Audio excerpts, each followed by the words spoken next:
What up, fight fans? This is SquaredCircleProductions, and I'm coming with my new rant. And this one's going to be called "Why Holly Holm's Win Over Ronda Rousey is Good for Both Boxing and the UFC." Okay, just to be brief with it, Holly Holm's victory over Ronda Rousey, in my opinion, is a good look for both boxing and the UFC in this fact. As you know, boxing is on an upswing and it's becoming it's resurging.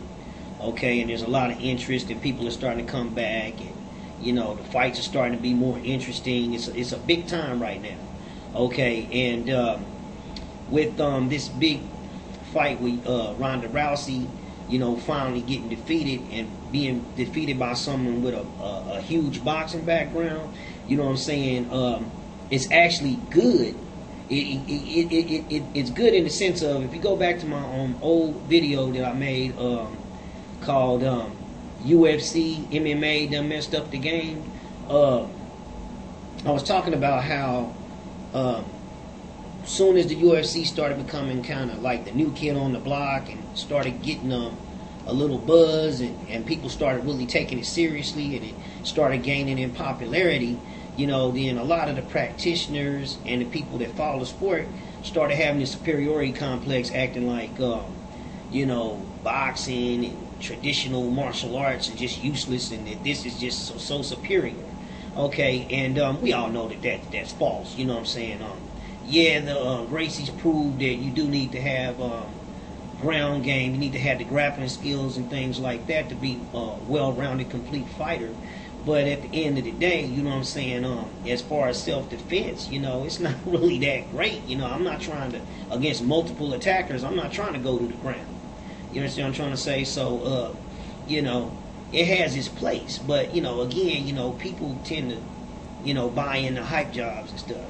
And basically, if you look at the UFC, it's gone through a few changes. And what I'm saying is it's cyclical. In the sense that when in the beginning stages of the UFC, especially when it was an open weight class, you know, and anybody can come in any weight, and it wasn't no weight classes and things like that. Basically, Gracie Jiu-Jitsu dominated. You know what I'm saying? And then everybody started learning it. You know what I'm saying? Because it's like you had to kind of have that to be able to defeat those kind of fighters. And they was winning all the tournaments and stuff. Okay, so then as it got more organized and more people started coming and becoming very skilled at it, it seemed like it started evolving, and it looked like wrestling. You know, if you look at it now in the current state, the majority of the people that are dominating in the UFC have good wrestling backgrounds, you know what I'm saying? High school state champions, NCAA, you know, either D1 champions or junior college champions, Olympic level, you know, whatnot. You know, I seen an article a few years back, you know, I think it was Sports Illustrated, and they was talking about how the NCAA, the D1 wrestling championships is the new March Madness, because a lot of the mixed martial arts promotions was looking at a lot of these wrestlers coming out and scouting them to see if they had potential to be superstars in MMA.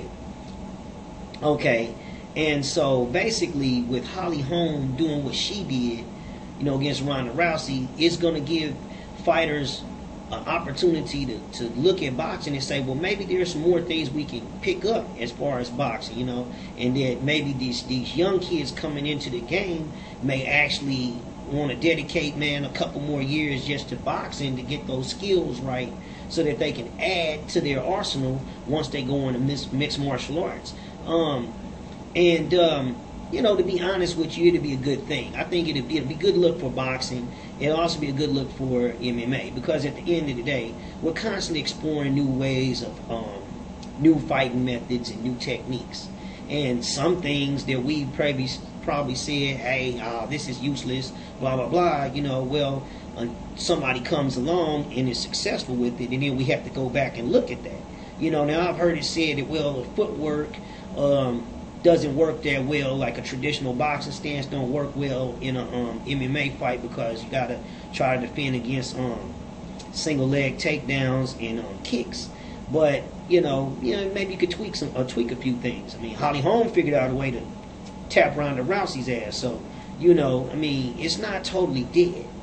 And it just gives people an opportunity. So now maybe people will start looking at boxing again, and look at it as, maybe I need to get my game up. Because it's funny, most mixed martial arts do study boxing, do practice boxing, do train under boxing coaches and stuff.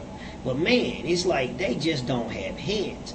I mean, when you watch them train and they hitting the heavy bag and they hitting the speed bag, they look really good when they're on the punch mitts. They're going at it, popping off combinations, and they look really good. They look like sound boxers.